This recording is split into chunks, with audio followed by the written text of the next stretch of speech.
Welcome to physical and educational academy. ତ ଆପଣମାନେ ଦେଖିଥିବେ ଓ triple S C R I ଅମିନର ଯାହା ବି ଅର୍ଡ଼ର କପି ଥିଲା ତାର ସବୁ କିଛି ଡିଟେଲ୍ସ ମୋ ପାଖରେ ବର୍ତ୍ତମାନ ପହଞ୍ଚି ସାରିଛି। ତ ଆପଣମାନେ ଦେଖିପାରନ୍ତୁ WPC ନମ୍ବର 20,528, ଲକ୍ଷ୍ମୀନନା ଜାନକୀ ରାଓ ପିଟିସନର ଥିଲେ, ଆଡ଼ଭୋକେଟ୍ ଥିଲେ ବିପ୍ଳବ ବାହାଲି, ଅପୋଜିଟ୍ ପାର୍ଟିରେ ଥିଲେ ଆମର Pitambar Acharya learned advocate general along with additional government advocate ସମସ୍ତେ ଥିଲେ। ତ ବାକି ରହିଲା ମୁଁ ବର୍ତ୍ତମାନ ଆପଣଙ୍କୁ ଅର୍ଡ଼ର ଦେଖାଉଛି। ଅର୍ଡ଼ର ନମ୍ବର ଇଏ ହେଉଛି 2, ସେକେଣ୍ଡ ଅର୍ଡ଼ରରେ ଏଇଟା ହେଇଛି। ଆଉ କ'ଣ ଏଥିରେ ଅପଡ଼େଟ୍ ଆସିଛି ଆପଣମାନେ କ୍ଲିଅରଲି ଜାଣିପାରିବେ 30 ତାରିଖ ଦିନ। This matter is taken up through hybrid arrangement, had Land Council appearing for the parties. The present writ petition has been filed inter alia challenging the non-compliance of the stipulation contained in the advertisement ଏତିକି 29/2023. Issued under Annexure 1 by the Odisha Subordinate Staff Selection Commission, Bhubaneswar, opposite party number 2, file issuing the impugned notice dated 23/4/2025 under Annexure 4 series. It is contained that in terms of the advertisement, more particularly as stipulated under para 10, candidates will be screened or shortlisted to appear the main examination 5 times number of vacancies advertised category or special category wise as per merit। ତାମାନେ 5 ଗୁଣା ପିଲାଙ୍କୁ କ'ଣ ପାଇଁ ନିଆଗଲାନି ଆପଣଙ୍କର preliminary ଏକ୍ଜାମରେ।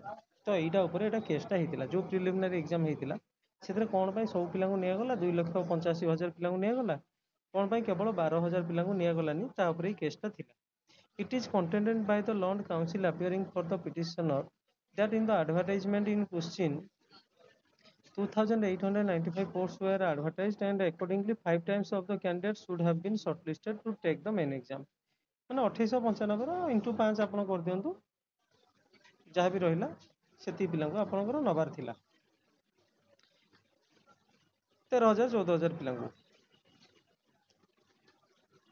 5 times of the candidates should have been shortlisted to take the main exam। এই main exam এই 5 ଗୁଣା ପିଲା ଦେଇଥାନ୍ତେ।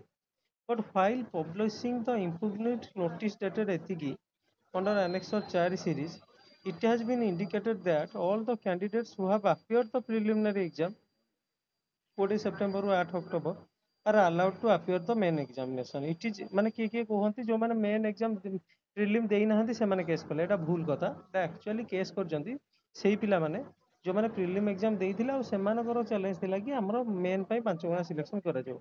It is accordingly contended that since number of candidates allowed to take the main examination is contrary to the stipulation contained in para 10 of the advertisement, the same is not sustainable in the eye of law and it requires interference of this court।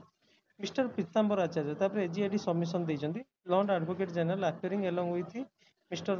Additional Government Advocate A. Tripathi, Lord Additional Government Advocate, on instruction contended that such a step was taken in allowing all the candidates appearing the preliminary examination to appear the main examination because of various allegations।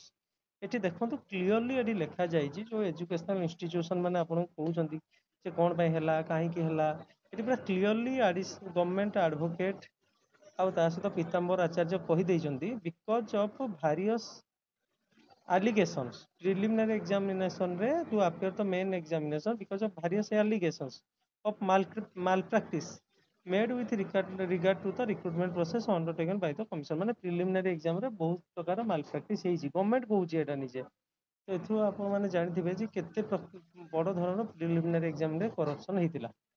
However, in course of hearing, Lord Advocate General fairly contended that ମାନେ ବହୁତ fairly ସେ କହିଲେ, court ବି accept କଲେ that the recruitment process initiated pursuant to advertise number ଏତିକି 29/2023 will be held afresh। ମାନେ ପୁରା ସମ୍ପୂର୍ଣ୍ଣ ଭାବରେ ନୂଆ ଭାବରେ ସେମାନେ କରିବେ as the impugned notice issued on 23/4/2025 is contrary to the provision contained under the para 10 of the advertisement ଏତିକି 29/2023 under Annexure 1। It is also contained that all those candidates who have made their applications, ଯେଉଁମାନେ application ବି ଦେଇଛନ୍ତି in terms of the advertisement dated 29/2023 last date will be allowed to take the preliminary examination once again। ମାନେ ଆଉ ଥରେ ସେମାନେ examination ଦେବେ।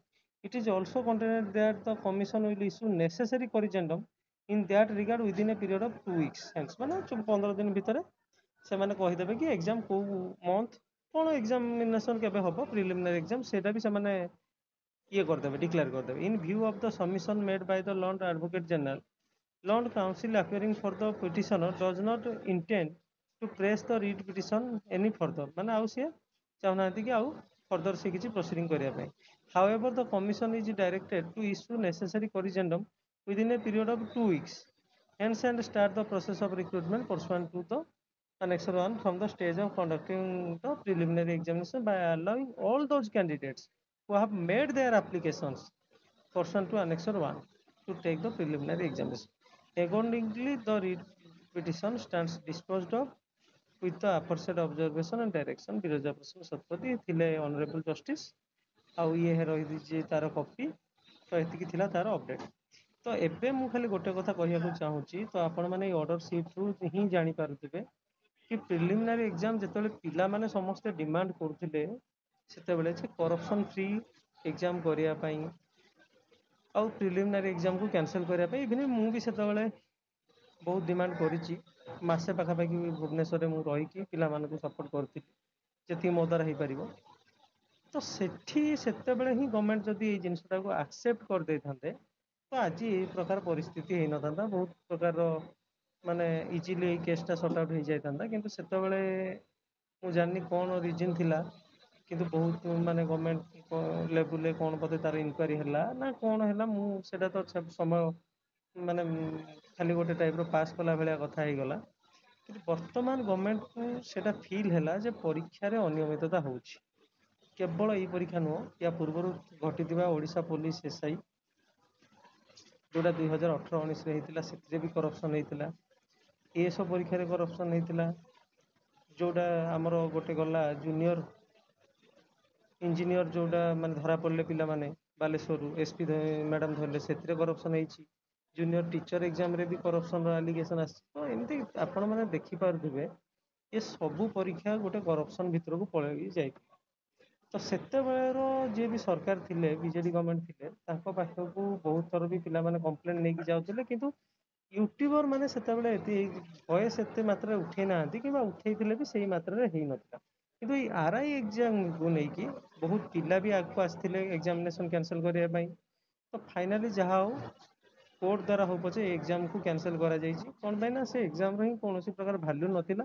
ତ ପିଲାମାନେ ବି ଯେତେବେଳେ ସବୁ ପିଲାଙ୍କୁ ଆଲାଉ କରାଗଲା, ସେତେବେଳେ ବି ପିଲାମାନେ କହୁଥିଲେ କି ଭାଇ ଏଇଟା ନିଶ୍ଚିନ୍ତ ଭାବରେ ଗୋଟେ ଆମ ପ୍ରତି ଅନ୍ୟାୟ ହେଇଛି, ତ ଆମର ପୁରା କ୍ୟାନସଲ୍ ହିଁ ଦରକାର ଥିଲା। ମାନେ ଏମିତି କିଛି ମଝି କିଛି ବାଟ ଦରକାର ନାହିଁ। କିନ୍ତୁ ଏଜୁକେସନାଲ ଇନଷ୍ଟିଚ୍ୟୁସନ୍ ମାନେ ଏଇ ଜିନିଷକୁ କ'ଣ ପାଇଁ ଫୋକସ୍ କରୁନାହାନ୍ତି ଯେ ଏକ୍ଜାମିନେସନରେ କରପ୍ସନ୍ ହେଇଛି ଆଉ କରପ୍ସନ୍ ଫ୍ରି ଦରକାର। ଏବେ ତ ଦେଖନ୍ତୁ ଏଜୁକୁଟି କେମିତି ମାନେ ସବୁଆଡ଼େ କେମିତି ଇଏ ହେଉଛି ସେଣ୍ଟ୍ରାଲ ଲେବୁଲରେ। ତେଣୁ ମୋ କହିବା କଥା ଗୋଟିଏ କଥା, ଏକ୍ଜାମିନେସନ୍ କ୍ୟାନସଲ୍ ହେଇଛି ଠିକ୍ ଅଛି, କିନ୍ତୁ ସରକାର ଏଇଟା ଆଗରୁ କରିବାର ଥିଲା। ଆର୍ଆଇ ଏକ୍ଜାମ୍କୁ ପ୍ରିଲିମ୍ସକୁ କ୍ୟାନସଲ୍ କରିବାର ଥିଲା। ତ ଠିକ୍ ଅଛି, ଭିଡ଼ିଓଟି ଯଦି ଇନଫର୍ମେଟିଭ୍ ଲାଗିଥିବ ସମସ୍ତଙ୍କୁ ସେୟାର କରନ୍ତୁ ଆଉ ଚ୍ୟାନେଲକୁ ସବସ୍କ୍ରାଇବ୍ କରନ୍ତୁ।